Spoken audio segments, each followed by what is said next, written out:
नमस्कार, स्वागत है आप सभी का ग्रे कार्ड में। आपके साथ मैं हूं पल्लवी रविंद्र सिंह। असम के करीमगंज में लावारिस कार में ईवीएम मिलने का मामला लगातार तूल पकड़ता जा रहा है। अब कांग्रेस महासचिव प्रियंका गांधी वाड्रा ने भी इस मामले में बीजेपी और चुनाव आयोग पर सवाल उठा दिए हैं। वहीं ईवीएम केस में ईसी ने सख्त एक्शन लेते हुए 4 पोलिंग अफसरों को सस्पेंड कर दिया। इस पूरे मामले के बाद एक बार फिर से ईवीएम को लेकर बवाल मचा हुआ है। आज की चर्चा करेंगे इसी मुद्दे पर, लेकिन उससे पहले आप ये रिपोर्ट देखिए। हो दो कृष्ण तो फरार गाड़ी ईवीएम बाबा कैसे लाइन नंबर हो देखो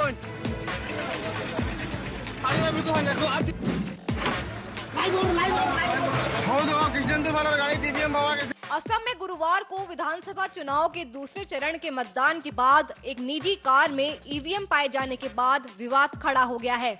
इस घटना का एक वीडियो सोशल मीडिया पर भी तेजी से वायरल हो रहा है। उस वीडियो में देखा जा सकता है कि एक कार में ईवीएम मशीन रखी हुई है। वीडियो वायरल होने के बाद ईवीएम को लेकर सियासत एक बार फिर गर्मा गई है। ये कार असम के पठरकंडी विधानसभा सीट के बीजेपी उम्मीदवार कृष्णेंदु पॉल की बताई जा रही है। जिला निर्वाचन अधिकारियों ने जब जनता की शिकायत पर गाड़ी पर पहुंचे तो वहां कोई मतदान अधिकारी, चुनाव आयोग का कोई कर्मचारी गाड़ी में या आसपास नहीं मिला, ना कोई दावेदार आया। इसके बाद आयोग ने असम के मुख्य निर्वाचन अधिकारी के जरिए करीमगंज के जिला निर्वाचन अधिकारी यानी डीएम से फौरन विस्तृत रिपोर्ट तलब की और इस मामले में ईसी ने 4 पोलिंग अफसरों को सस्पेंड भी कर दिया है। इस वीडियो के सामने आते ही कांग्रेस को बीजेपी को घेरने का एक मौका मिल गया। कांग्रेस महासचिव प्रियंका गांधी वाड्रा ने कहा, चुनाव आयोग को इस तरह की शिकायतों पर निर्णायक कार्रवाई करनी चाहिए। प्रियंका ने कहा कि सभी राष्ट्रीय दलों द्वारा ईवीएम की जरूरतों के उपयोग का पुनर्मूल्यांकन किया जाना चाहिए। प्रियंका ने ये भी कहा कि बीजेपी अपने मीडिया तंत्र का उपयोग उन लोगों पर आरोप लगाने के लिए करती है जिन्होंने उनका पर्दाफाश किया। कांग्रेस नेता ने कहा कि हर बार जब ईवीएम किसी निजी गाड़ी में पकड़ी जाती है तो अप्रत्याशित रूप से उनमें ये चीजें होती है। पहला, वाहन आमतौर पर बीजेपी उम्मीदवारों या उनके सहयोगियों का होता है। दूसरा, वीडियो को सिर्फ एक घटना मानकर भ्रम के रूप में खारिज कर दिया जाता है। तीसरा, बीजेपी अपने मीडिया तंत्र का इस्तेमाल उन लोगों पर आरोप लगाने के लिए करती है जिन्होंने वीडियो के जरिए पर्दाफाश किया। वहीं कांग्रेस नेता शशि थरूर ने ट्वीट कर कहा, ये काफी चौंकाने वाला है। भारत की लोकतांत्रिक संस्कृति में आलोचकों का ये मानना है कि कम से कम चुनाव मुक्त और निष्पक्ष हो, लेकिन हम चुनावी निरंकुश बन चुके हैं। अगर ईवीएम ही संदिग्ध हो जाए तो बचा क्या। ईवीएम की सुरक्षा को लेकर पहले भी कई बार सवाल खड़े होते रहे हैं। आपको याद होगा कि दिल्ली विधानसभा चुनाव के लिए 8 फरवरी 2020 को हुई वोटिंग के बाद आम आदमी पार्टी ने इलेक्ट्रॉनिक वोटिंग मशीन से छेड़छाड़ की आशंका जताई थी। पार्टी नेता संजय सिंह ने एक वीडियो जारी कर चुनाव आयोग की कार्यप्रणाली पर सवाल खड़े किए थे। ईवीएम मशीन को लेकर भारत में चुनावों के दौरान राजनीतिक दल एक दूसरे पर आरोप प्रत्यारोप लगाते रहते हैं। काफी देश ईवीएम मशीन के जरिए चुनाव को नकार भी चुके हैं। नीदरलैंड ने इसके प्रयोग पर 2006 में प्रतिबंध लगा दिया था। जर्मनी के सुप्रीम कोर्ट ने इसे 2009 में असंवैधानिक करार दिया था। यहाँ पर भी ईवीएम पर प्रतिबंध लगा दिया गया है। इंग्लैंड और फ्रांस भी ईवीएम का इस्तेमाल नहीं करते हैं। वहीं अमेरिका में ईवीएम का प्रयोग चुनाव में नहीं किया जाता है। बता दें, असम विधानसभा चुनाव के दूसरे चरण में गुरुवार को 77.21% मतदान हुआ। हालांकि इस दौरान सोनई विधानसभा क्षेत्र में कम से कम 3 लोग डिप्टी स्पीकर अमीनुल हक लश्कर के अंगरक्षकों की गोलीबारी में घायल हो गए। चुनाव आयोग ने बताया कि 39 विधानसभा सीटों में किसी से भी हिंसा की कोई खबर नहीं है। राज्य में दूसरे चरण का चुनाव संपन्न होने के साथ ही 5 मंत्रियों सहित 345 उम्मीदवारों की चुनावी किस्मत ईवीएम में कैद हो गई है। Special desk Arya news. हो दो कृष्ण तो फरार गाड़ी ईवीएम बाबा कैसे। तो इसी के बाद एक बार फिर से ईवीएम पर सवालिया निशान खड़े हो चुके हैं। आर्या न्यूज के सवाल आपको दिखा देते हैं।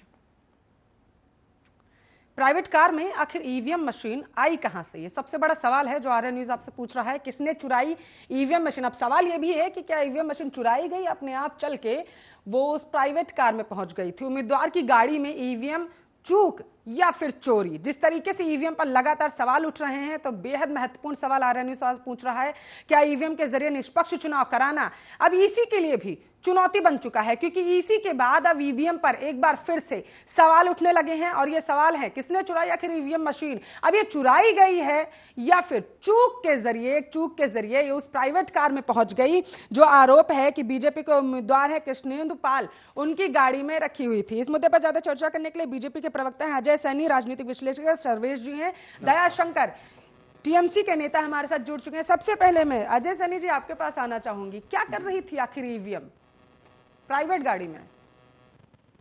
देखिए पल्लवी जी, प्राइवेट गाड़ी में ईवीएम कैसे आई, हाँ। क्या कर रही थी, चल के आई, ये तो इलेक्शन कमीशन ही बताएगा। क्योंकि अगर बीजेपी जब भी चुनाव होते हैं ईवीएम का मुद्दा जरूर उठता है और हमेशा यही कहा जाता है कि बीजेपी ने ईवीएम में छेड़छाड़ की है, बीजेपी ने ईवीएम में गड़बड़ी करवा रखी है ऑलरेडी। या अब तो इस बार ये भी करें कि बीजेपी ने ईवीएम चुरा ली है।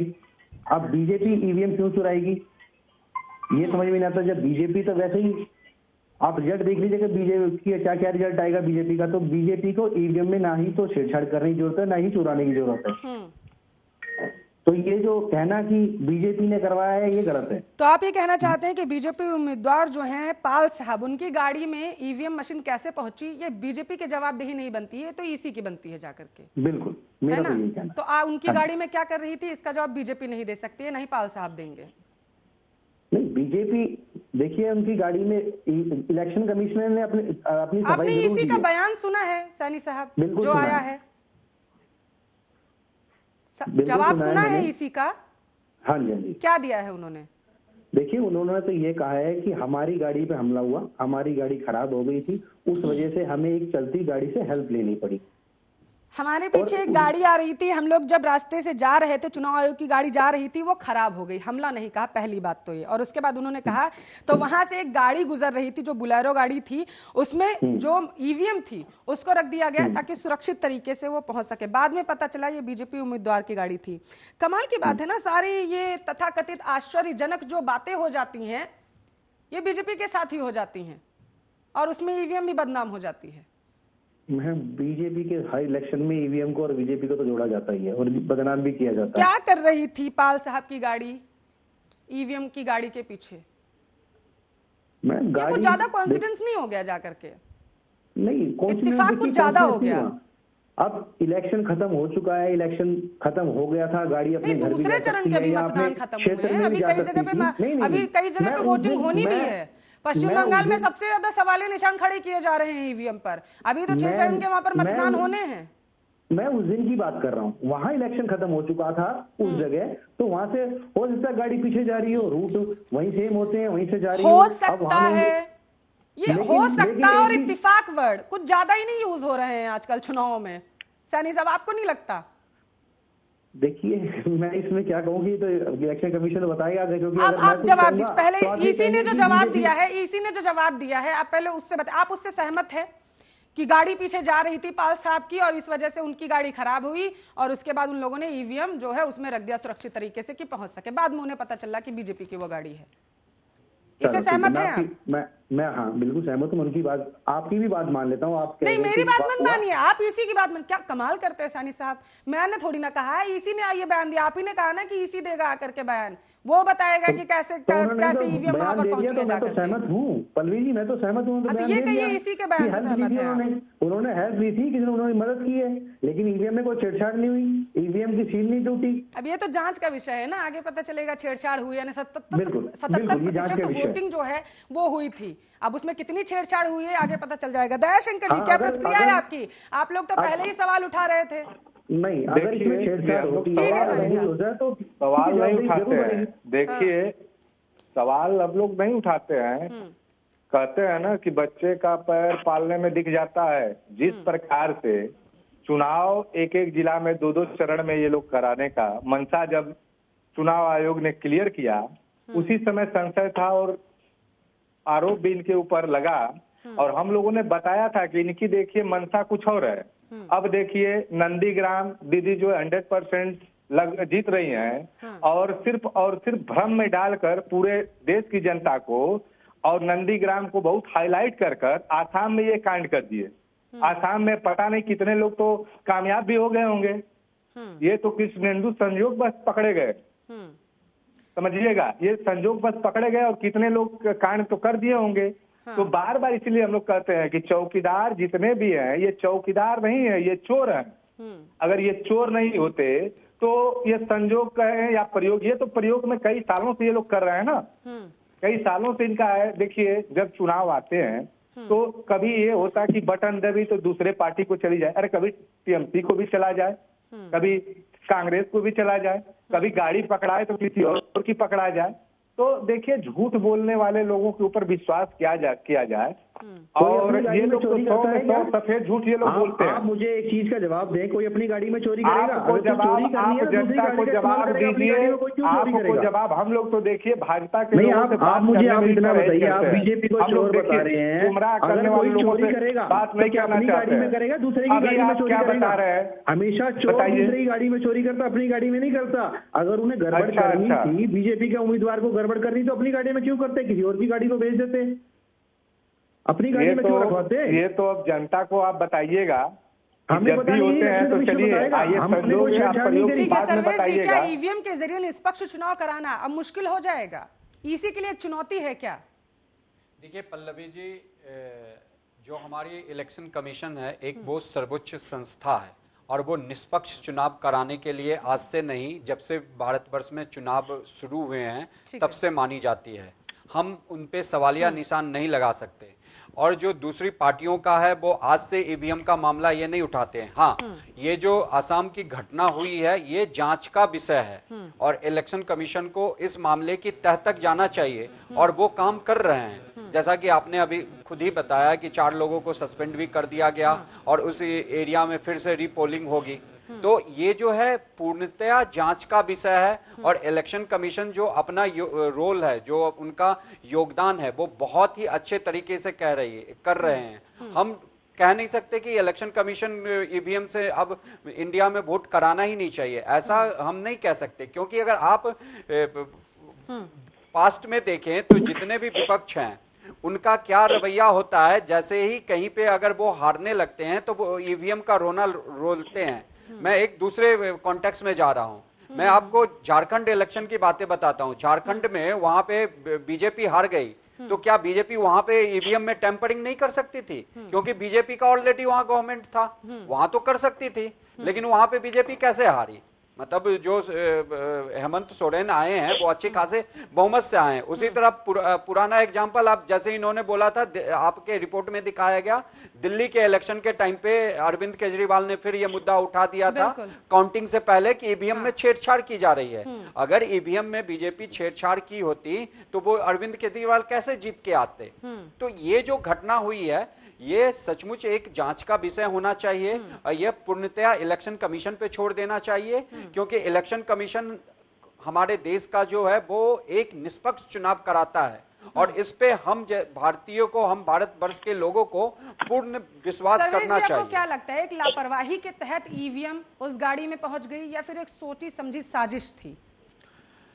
ये जांच के बाद ही पता चलेगा। मैं इस पे पूर्णतया तो कोई कमेंट नहीं कर सकता, लेकिन अगर लापरवाही होगी, जैसा कि इलेक्शन कमीशन ने अपने प्रेस कॉन्फ्रेंस में कहा कि हमारी गाड़ी खराब हो गई, पीछे से गाड़ी आ रही थी तो हमने उनमें सुरक्षित रूप में रख दिया और उस समय गाड़ी किसकी है क्या है उन लोगों ने पता नहीं किया।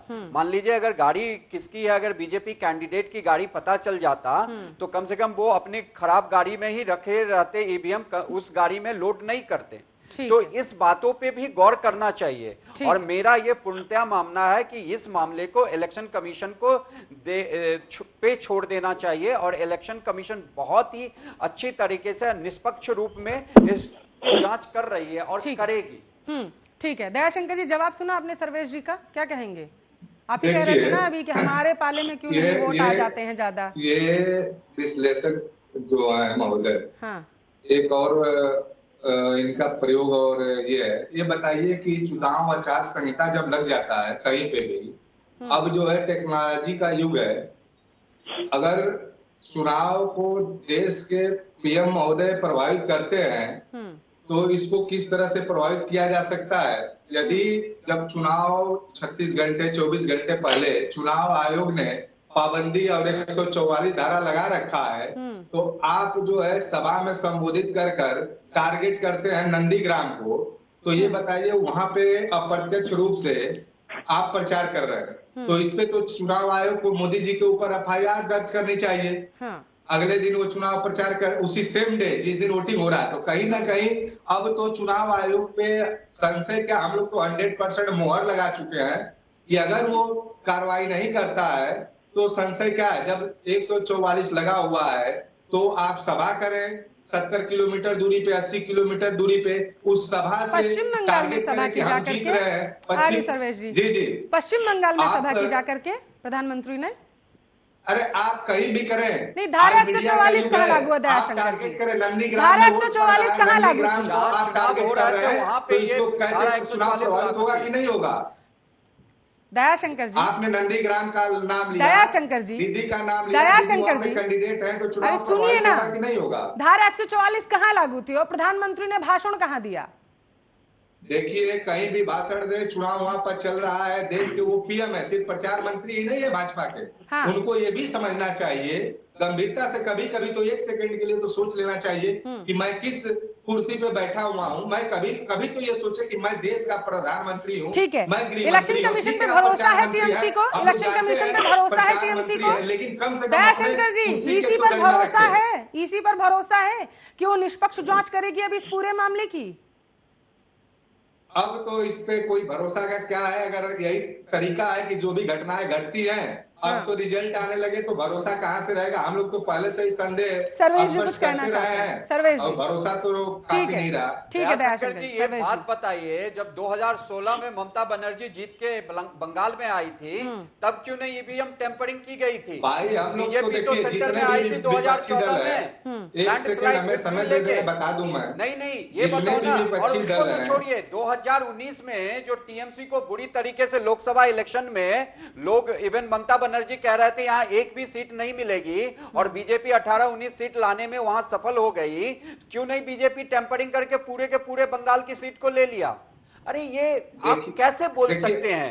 आप देश की सर्वोच्च संस्था पे सवालिया निशान ये कैसे लगा सकते हैं? ये आपका कहना बिल्कुल गलत है, आप ऐसी बात नहीं कर सकते हैं। जो इलेक्शन कमीशन ऑफ इंडिया है वो सर्वोच्च संस्था है और वो निष्पक्ष। सुन लीजिए दयाशंकर जी, सुन लीजिए सर्वेश जी को, किसी पार्टी से थोड़ी ना संबंध रखते हैं, देखिए मैं राजनीतिक विश्लेषक हैं, विश्लेषण कर रहे हैं, सुन लीजिए अपना बात बोलिए। हाँ सर्वेश जी बात पूरी करिए। पल्लवी जी, वही मैं इनको कहना चाह रहा हूं कि इलेक्शन कमीशन ऑफ इंडिया जो है वो निष्पक्ष चुनाव भारतवर्ष में करवाता है, और ये जो EVM की टैंपरिंग, EVM के साथ छेड़छाड़ और EVM में वोट किसी और को चला जा रहा है, ये सब इनका रोना धोना शुरू हो जाता है जैसे ही एक ट्रेंड आया है। लगता है अगर बीजेपी जीत रही है तो जो विपक्ष पार्टियां होती हैं यही करती हैं। जैसा कि मैंने पहले भी बताया कि ये एक बार की घटना नहीं है। हाँ, ये जो आसाम में हुआ है ये सचमुच एक चिंताजनक बात है और इसकी जांच इलेक्शन कमीशन कर रही है। दूसरी बात जो इन्होंने बताया कि हमें इलेक्शन कमीशन पे विश्वास नहीं है, तो ये कैसे लोग हैं? ये कहां से आते हैं कि जो देश की सर्वोच्च संस्था है उसको मानने को तैयार नहीं है? अगर टोकरी का में एक फल अगर सड़ा हुआ निकल जाए, गंदा निकल जाए, तो आप सारी टोकरी के फल को खराब कह सकते हैं क्या? मुझे एक बात बताइए, इलेक्शन कमीशन ऑफ इंडिया आज से तो भारतवर्ष में इलेक्शन नहीं करवा रहे हैं। जब से इलेक्शन की शुरुआत हुई है तब से निष्पक्ष हुआ है। पहले तो बूथ का कब्जा और बैलेट पेपर पे जबरदस्ती कब्जा करके चुनाव होते थे। सेशन आए, उसके बाद कितनी पारदर्शिता आई। जो बाहुबली थे उनका वर्चस्व धीरे धीरे खत्म हो गया, बूथ कैप्चरिंग खत्म हो गई। अब इनके पास क्या रोना आ गया? जो विधवा विलाप शुरू कर देते, EVM। अरे देश की सर्वोच्च संस्था पे विश्वास रखिए। ठीक है, आप भारतवर्ष के नागरिकों पे भरोसा नहीं है। सर्वेश जी भी वही कह रहे हैं कि भरोसा रखना चाहिए, लेकिन ममता बनर्जी कहती है कि गृह मंत्री के इशारे पर EC चल रही है। दयाशंकर जी देखिए, भरोसा तो कुछ करने लायक नहीं है। 15 लाख के लिए कभी जनता ने की थी, 2 करोड़ नौकरी के लिए भरोसा की थी, महंगाई घटाने के लिए जनता ने भरोसा की थी, देश का ग्रोथ करने के लिए जनता ने भरोसा की थी। दयाशंकर जी, देश को ईवीएम पे आगे रहने बढ़ाने के लिए बेहद जनता गंभीर ने मसला है। जिस तरीके भरोसा से की थी। जिस तरीके से ये तस्वीरें असम से सामने आई, बेहद गंभीर मसला है। ईवीएम पर रहने भरोसा तो पहले मैं बता दूं, हाँ। भरोसा तो हर चीज पे आप लोगों पे किया गया था, देश को ग्रोथ करने के लिए। लेकिन देश की आप लोगों ने संस्थानों को, ये जो सर्कस वाला मदारी है ना, ये देश के संस्थानों को 1 बाय 1 करके बेचता गया और बेच रहे हैं। ये कभी देश की जनता बर्दाश्त नहीं करेगी। रही बात चुनाव आयोग की, तो चुनाव आयोग के अध्यक्ष को क्यों नहीं बदल दिया जाता है? अगर उनसे ये नहीं संचालन हो पा रहा है तो इनके ऊपर शुरू में ही लग गया था आरोप। जिस जगह पे बताइए ना, तमिलनाडु में 100-232 सीटें हैं, एक चरण में चुनाव संपन्न होते हैं, और बंगाल में 8 चरण, एक एक जिला में 2-2 चरण में, और उसमें घटना घटती है मशीन लेकर। ये बताइए, आज तक कभी भी आपके चैनल के माध्यम से पूछना चाहता हूं कि कभी भी किसी दूसरे दल पे, भाजपा के छोड़ने के बाद किसी दूसरे दल पे लगा है कि वो लोग मशीन के साथ टेम्परिंग कर रहे हैं, मशीन को चोरी कर रहे हैं, लेकर भाग रहे हैं? तो ये देखिए, भाजपा के लोगों का चोरी कौन करता है? जो हारता है। ये बता रहे हम क्यों चोरी करेंगे? अरे भाई, तो दूसरे किसी पार्टी का आप नाम बताइए कि कौन सी पार्टी है जो मशीन के साथ छेड़छाड़ कर रही है, चोरी कर रही है।